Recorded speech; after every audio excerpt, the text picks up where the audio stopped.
Vi har om sociale medier som kommunikationskanal. Sociale medier defineres som websider og som apps. Det er et værktøj, som har størst betydning for menneskers mulighed for kommunikation.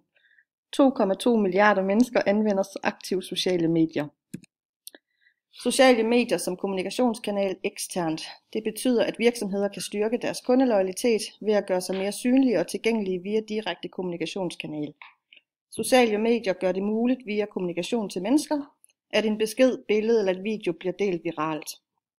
Eksternt betyder det, at virksomheder kan anvende sociale medier til at skabe opmærksomhed omkring nye produkter, informere og positive resultater og vækst. De kan dele nyheder, konkurrencer, og de anvender også sociale medier til at yde support.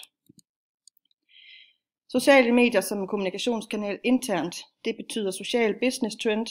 Virksomhederne bruger de sociale medier til at effektivisere den interne kommunikation og fremme samarbejdet i virksomheden.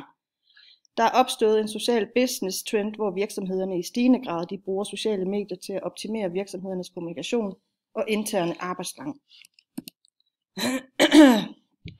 Anvendelse af kommunikationskanalen.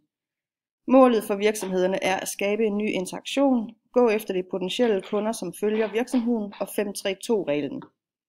Målet for virksomhederne det er ikke nødvendigvis at generere direkte salg, men at skabe en ny interaktion, og som skal skabe bånd mellem virksomheder og følgere på det sociale medie.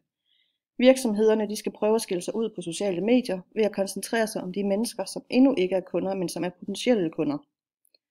Ofte så kan det være rigtig vanskeligt for virksomheder at afgøre, hvor mange posts de skal lave, og så kan de som en tommelfingerregel bruge 5-3-2-reglen i virksomheden.